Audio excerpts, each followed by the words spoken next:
Hello मेरे प्यारे दोस्तों, कैसे हैं आप सभी लोग। उम्मीद है आप सभी लोग अच्छे होंगे, स्वस्थ होंगे, कुशल होंगे। कहानी के लिए मेरे चैनल को सब्सक्राइब कीजिए, कहानी को लाइक और शेयर ज़रूर कीजिएगा। और कहानी कैसी लगी प्लीज़ कमेंट बॉक्स में ज़रूर बताइएगा।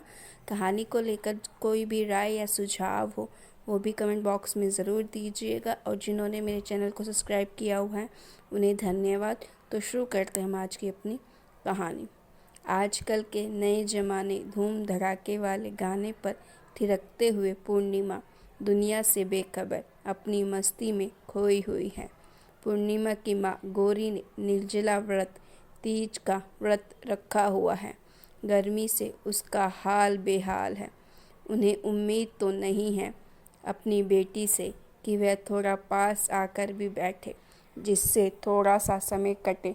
फिर भी उम्मीद भरी निगाहों से पूर्णिमा को देखते हुए आवाज़ लगाती है, पूर्णिमा बेटा थोड़ा इधर आना। पूर्णिमा चिढ़ते हुए, क्या माँ, आपको भी इधर आओ उधर आओ, देख नहीं रहे कि मैं कितना सुंदर से अभी गाना सुन रही हूँ। गौरी हमेशा पूर्णिमा के इस रवैये से परेशान रहती थी और सोचती थी कि कहाँ हमारी परवरिश में कमी रह गई है जो पूर्णिमा इतनी अल्लड़ होती जा रही है। मैंने तो हमेशा उसे अच्छे संस्कार ही दिए हैं। हाँ, थोड़ा सा उसके पापा विश्वास जी ने सर पर चढ़ा रखा है। आज आते हैं तो मैं बात करती हूँ उनसे। कल को ब्याह के ससुराल जाएगी तो लोग पापा को नहीं, दो गालियाँ मुझे ही देंगे। यही सब सोचते सोचते कब आँख लग गई पता नहीं। विश्वास जी ने जब जगाया तो घबराहट में उठकर बैठ गई। कैसा कट रहा है व्रत? वह मेरे पास आकर बैठ गए। जान में जान आई। मैं नाराज़गी जताते हुए कि अगली बार से तीज के दिन मैं आपको जाने नहीं दूंगी ऑफिस। आपके लिए व्रत करती हूँ, आप हमेशा मेरे साथ रहोगे, इसीलिए तो मैं जल्दी आ गया हूँ। मुझे पता था मेरी गौरी को अपने इस शिव का इंतज़ार होगा। हंसते हुए, क्यों नहीं रहेगा इंतज़ार। खैर वह सब छोड़िए, आज मुझे आपसे एक ज़रूरी बात करनी है। पहले मुंह हाथ धोकर कपड़े चेंज कर लो, मैं चाय बनाती हूँ, उसके बाद बैठकर बातें करती हूँ। ठीक है कहकर फ्रेश होने चले जाते हैं विश्वास जी। चाय बनाकर जब गौरी का आती है, आवाज़ लगाते हुए, अजीत आइए चाय ठंडी हो जाएगी। आ रहा हूँ। आकर दोनों साथ में बैठते हुए चाय पीते हुए विश्वास जी ने पूछा, चाय पीने की इच्छा तुम्हारी भी हो रही होगी। नहीं जी, मैं पूरी ईमानदारी से व्रत करती हूँ। चलिए अपनी बात बताओ। पूर्णिमा के बारे में बात करनी थी। उसकी उम्र हो गई है ब्याह करने लायक। अब अच्छा सा लड़का देखकर उसकी शादी कर देनी चाहिए।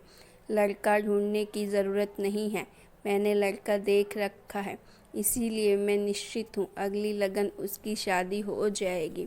यह एक पिता का दायित्व है, तुम निश्चित रहो।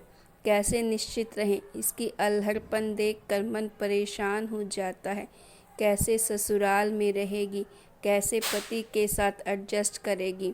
अभी चाय पीते पीते मुझे तुम्हारी बात याद आई थी। तुम भी अलग ही थी। याद करो अपना वह पहला तीज, जब तुमसे रहा नहीं गया तो तुमने चुपके से चाय पी ली थी। मैंने देख लिया लेकिन किसी को कुछ नहीं बताया।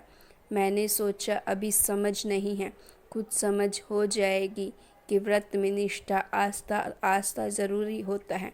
आज तुम सब कुछ परिवार, माँ बाबूजी, रिश्ते नाते कैसे संभाल रही हो। अब मुझे अपनी गौरी पर गर्व होता है और दिल सोचने पर कभी कभी मजबूर हो जाता है।